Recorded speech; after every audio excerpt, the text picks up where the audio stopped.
డబ్బు, అనారోగ్యం, ఉద్యోగం, వ్యాపారం, అప్పులతో బాధపడుతున్నారా? మీకోసమే launch your future programme.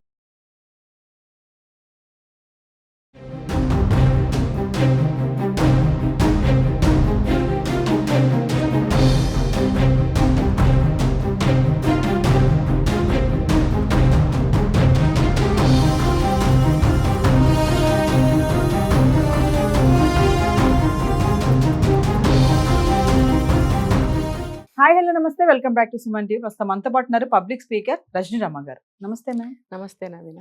Madam, Pahalgam దాడి గురించి మనం కొన్ని వీడియోలు చేసాం, మాట్లాడుకున్నాం.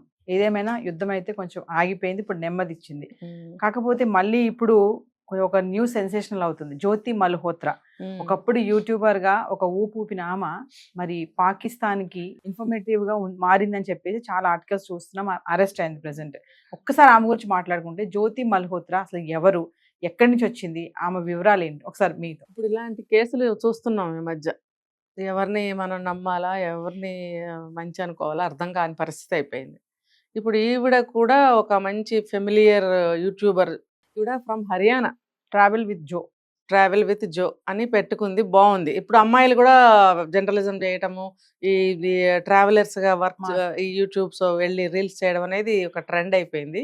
ఓకే, బాగుంది. ఈ చేంజ్ నాకు కూడా నచ్చింది. అంటే నాకు కూడా చిన్నప్పటి నుంచి ఇలా చేయాలి అనే కోరిక ఉండేది, కానీ అప్పుడు మరి వెళ్ళనిచ్చేవారు కాదు కదా.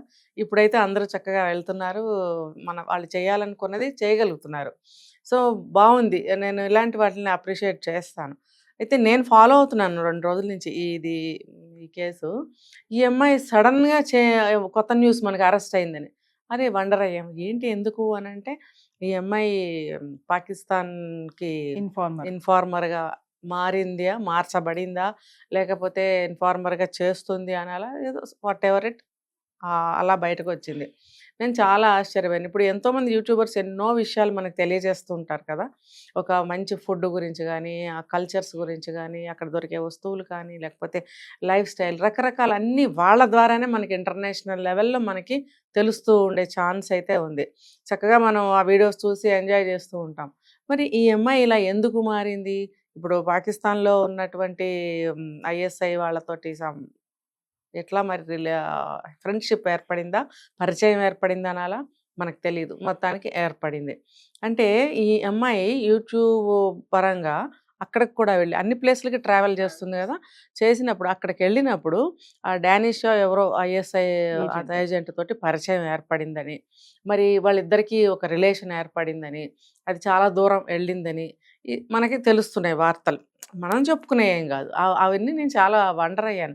అసలు మనం పరాయి దేశస్తులతో చాలా జాగ్రత్తగా ఉండాలి కూడా. అలాంటిది ఈ అమ్మాయి అక్కడికి వెళ్ళి పరిచయాలు పెంచుకుని మరి ఇక్కడ ఇన్ఫర్మేషన్ అంతా ఇస్తుంది అని. ఇప్పుడు పెహల్గామ్ సంఘటన జరగడానికి ఒక 4-3 నెలల ముందు ఆమె అక్కడ పర్యటించింది అని కూడా మనకి న్యూస్ తెలిసింది. తర్వాత ఆ ఇన్సిడెంట్ జరిగింది అని, అంటే అభిప్రాయాలు, నిపుణుల అభిప్రాయాలు. మనకి ఇంకా సాక్ష్యాలు తెలియాల్సింది ఉంది, ఇప్పుడైతే అరెస్ట్లో ఉంది కాబట్టి. అలాగే ఇండియాలో మన పాకిస్తాన్ ఎంబసీలో జరిగినటువంటి ఇఫ్తార్ విందులో కూడా ఆ డానిష్ అనే అతనితో పార్టిసిపేట్ చేసినట్టు, అక్కడ పాకిస్తాన్ ఒక జాతీయ దినోత్సవం గురించి వీళ్ళు మాట్లాడుకున్నట్టు, అదంతా మనకి ఇన్ఫర్మేషన్ తెలిసిందే. అంటే ఈ అమ్మాయికి ఏం అవసరము? క్యాజువల్గా ఫ్రెండ్స్ అయితే అలా మాట్లాడుకోరు, వాళ్ళ లెవెల్కి తగ్గట్టు వాళ్ళకి సంబంధించిన వాళ్ళతోటి ఆ విషయంలో ఇన్వాల్వ్ అయిన వాళ్ళతోటి ఉంటుంది కదా. మరి ఈమెతో అలాంటి సంప్రదింపులు మాటలు జరిగినాయి, అంత పెద్ద విందులో పిలిచారు అని అంటే ఉంటుంది మ్యాటర్ అక్కడ. అటువంటి వాటి కోసమే పెద్ద పెద్ద వాళ్ళని పిలుస్తారు, అవసరమైన వాళ్ళని పిలుస్తారు అనేది మనకు తెలుసు. సో మరి ఈ అమ్మాయిని అక్కడ పిలిచినట్టు, ఈ అమ్మాయితో మాటలు జరిగినట్టు మనకి ఇన్ఫర్మేషన్ తెలుస్తుంది. ఇంకా మనకి ఇక్కడ కొన్ని ప్లేస్లు మన ఆంధ్రప్రదేశ్, తెలంగాణకు వచ్చేసి సికింద్రాబాద్ రైల్వే స్టేషన్లో కానీ, విశాఖపట్నంలో కానీ కొన్ని ఆవిడ వీడియోస్ చేసి మనకి టెలికాస్ట్ చేసినట్టు మనం అందరం చూస్తున్నాం. అంటే ఈవిడ ఇంకొక విషయము, ఎక్కడైతే ఈవిడ వీడియోస్ చేసి వాళ్ళకి చూపించి వాళ్ళకి పంపించాల్సిన అవసరం లేదు, పంపించినప్పుడు ఇప్పుడు మనం ఒక సైగ చేయలేము, ఒక మాట్లాడలేము, తర్వాత ఇంకొక మెసేజ్ ద్వారా కానీ మనం చెప్పలేము, తెలియజేయలేము అని అన్నప్పుడు ఒక చిత్రం ద్వారా మనం తెలియజేయచ్చు. అర్థమైందా? ఇప్పుడు చూడండి ఒక చిన్న బిట్ ఆఫ్ ఒక వీడియో మనం తీసుకుంటే ఏదైనా ఒక స్టోరీ గానీ, ఏదైనా ఒక డాన్స్ గానీ తీసుకుంటే అందులో మనకి కీన్‌గా అబ్జర్వ్ చేస్తే చాలా విషయాలు మనకు తెలుస్తుంటాయి. జనరల్‌గా ఎవరు అది చూడరు కదా! డాన్స్ అంటే డాన్స్‌గానే చూస్తాము. పాట అంటే పాటగానే చూస్తాము. ఒక మూవీ అంటే మూవీగానే చూస్తాం. ఇప్పుడు యూట్యూబ్‌లో ఒక ఏరియాని చూపించాలంటే ఆ ఏరియానే మనం చూస్తాం. ఇది ఎవరైతే ఎవరైతే ఎవరికి పంపిస్తారో ఆ కమ్యూనికేషన్ వాళ్ళిద్దరికే ఉంటుంది. వాళ్ళు వెతుక్కుంటారు అందులో వాళ్ళకి కావాల్సిన ఇన్ఫర్మేషన్ వీళ్ళు పెట్టి పంపిస్తారు ఆ వీడియోలో. సో వాళ్ళకి కావాల్సిన ఇన్ఫర్మేషన్ అందులో దొరుకుతుంది. అలా ఈవిడ చేసి పంపిందని మనకు తెలిసిన సమాచారం. మరి అది తప్పే కదా! ఇక్కడ ఏదో తీసాము, నువ్వు నాకు ఫ్రెండ్‌వి, ఇక్కడ సీనరీస్ ఇట్లా ఉంటాయి, ఇక్కడ లైఫ్ స్టైల్ ఇలా ఉంటుంది, ఇక్కడ ఈ స్టేట్ ఇలా ఉంటుంది అని తెలియజేయడానికి పంపించావా? అది వాళ్ళకేం అవసరం? వాళ్ళకేదో కావాలి. ఆ కావాల్సింది అందులో పెట్టి అందులో పిక్చరైజ్ చేసి, వీడియో తీసి, షూట్ చేసి పెట్టి పంపిస్తారనమాట. అంటే ఈ ఈ ఏ ఏరియాలో అయితే మనం చెప్పుకున్న పెహల్గామ్ సంఘటనలో ఏవేవైతే పాయింట్స్ ఉన్నాయో ఆ పాయింట్స్‌కి దగ్గరగా ఈవిడ వీడియో తీయటం జరిగింది. అవి వాళ్ళకి పంపడం జరిగింది. ఇప్పుడు పెహల్గామ్ కూడా ట్రావెల్ చేసింది. అదే స్పాట్ చేసింది.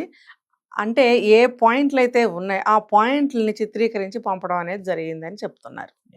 అలాగే ఇప్పుడు ఇక్కడ సికింద్రాబాదు, విశాఖపట్నం, ఇంకా ఆవిడ ఎక్కడెక్కడ తిరిగిందో అవన్నీ కూడా అలా పంపడం వల్ల ఉద్దేశం ఏంటి, ఇన్ఫర్మేషన్ ఏమన్నా ఉందా అనేది ఇప్పుడు పోలీసులు ఎంక్వైరీ తీస్తున్నారు. సో ఏది ఏమైనా సరే మనకి ఇక్కడ ఏంటంటే ఎవరిని నమ్మటానికి లేదు. ఒక ముసలమ్మల్ని నమ్మటానికి లేదు, అంటే జెంట్స్ అవనివ్వండి, లేడీస్ అవనండి, ఓల్డ్ ఏజ్ వాళ్ళని నమ్మటానికి లేదు. అంటే అలాంటి పనులు చేసేవాళ్ళు అందరు రారండి, ఇందులో చాలా తప్పు ఇది. అలాగే ఒక అందమైన అమ్మాయిని నమ్మటానికి లేదు. వాళ్ళల్లో ఎంతమంది కరెక్ట్ ఎంతమంది కాదు మనకు తెలియదు. అబ్బాయిలు కావచ్చు, పిల్లలు కావచ్చు, ఎవరినైనా సరే వాళ్ళు ఎంచుకోవచ్చు. ఎంచుకుని వాళ్ళ ద్వారా వాళ్ళకి కావాల్సిన పనులు చేయించుకోవచ్చు. కానీ మన ఇండియన్స్ అయ్యుండి మన గొయ్యి మనమే తీసుకుంటే ఇది ఎంతవరకు కరెక్ట్? మరి దేనికి ప్రలోభపడి ఇలాంటివి చేస్తున్నారు అనేది తెలుసుకోవాలి. ఇప్పుడు పట్టుపడితే వాళ్ళు బయటకు వస్తారు, శిక్షలు ఉంటాయి, అంతవరకే. పట్టుపడని వాళ్ళు ఎంతమంది ఉన్నారో మనకు తెలియదు కదా. కాబట్టి ప్రతి ఒక్క ఇండియన్, ప్రతి ఒక్క స్టేట్లో, ప్రతి ఒక్క ఊర్లో, ప్రతి ఒక్క గల్లీలో, ప్రతి ఒక్క ఇంటి పక్కన పరిసరాలు కూడా మనం చాలా జాగ్రత్తగా ఉండాల్సిన అవసరము పరిస్థితి ఇప్పుడు వచ్చింది. ఎవరిని నమ్మద్దు, ఎవరితో ఓపెన్ టాక్ చేయొద్దు. అంటే పరిచయం ఏర్పడ్డాక బుద్ధి మారింది అనుకోవచ్చు అంటారా మేడం?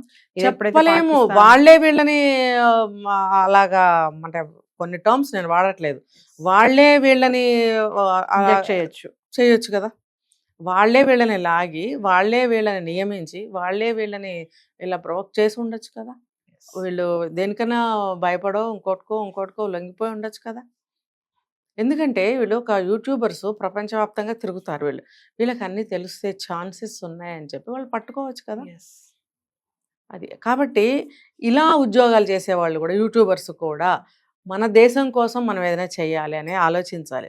ఒక హిందూ అయ్యుండి, ఇండియన్ అయ్యుండి, మరి ఈవిడ ఇలాంటి పని చేసిందంటే ఆవిడకి దేశభక్తి ఎంతవరకు ఉంది? ఏదన్నా పొరపాటున జరిగితే వాళ్ళ ఫ్యామిలీకి కానీ, తనకి కానీ, దేశానికి కానీ అన్ని రకాలుగా అన్ని వైపుల నుంచి కూడా ఎంత చెడు జరుగుతుంది, ఎంత నష్టం జరుగుతుంది. కాబట్టి ఇలాంటి వాళ్ళని మనం యూట్యూబర్స్ కదా అని చెప్పి కూడా మనం చేరతీయటానికి జాగ్రత్తగా ఆలోచించుకోవాలి. అలాగే ఫ్రెండ్షిప్ చేయటానికైనా మరి ఇంటి పక్కన కానీ, సందులో కానీ, ఇంకో చోట కానీ, ఊళ్ళో కానీ, ఎక్కడ ఎనీవేర్ ఇండియన్స్ అనేవాళ్ళు, హిందూస్ అనేవాళ్ళు ఎవరైనా కానీ మన ఇండియాని మనం కాపాడుకోవాలని అంటే జాగ్రత్త వహించాలి. దేన్ని కూడా మనం నమ్మకూడదు. ఏ చిన్న అనుమానం వచ్చినా మరి తెలియజేయాల్సిన అవసరం ఉంది గవర్నమెంట్కి, పోలీసులకి కానీ. మనకి మనం సహకారం చేసుకోవాలి. మన జాగ్రత్తలో మనం ఉండాలి. ఏది చెప్పడం కానీ, ఏది తెలుసుకోవడం కానీ జాగ్రత్తగా ఉండాలి. ప్రతి ఒక్క సిటిజన్ యొక్క బాధ్యత అని నేను చెప్తున్నా ఈ సందర్భంగా. Thank you.